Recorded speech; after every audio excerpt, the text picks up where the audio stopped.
How to fix YouTube not loading on Android. Hello everyone, welcome to this channel. I'm Emily and I'm here to help you out today. So without any delay, let's get started. So first of all, on the Play Store application and make sure that we have the latest version of YouTube application.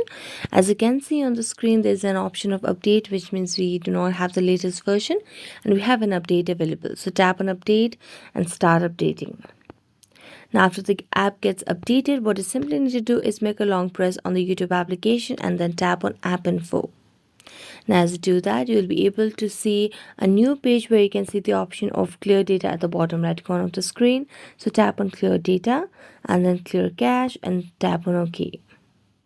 Then go to the app permissions and make sure that you have toggled on all the required options so that you do not have any sort of hindrances while using the app over here. So you can just go back and tap on YouTube and this might fix your issue as well. So thank you so much for watching this video. See you next time.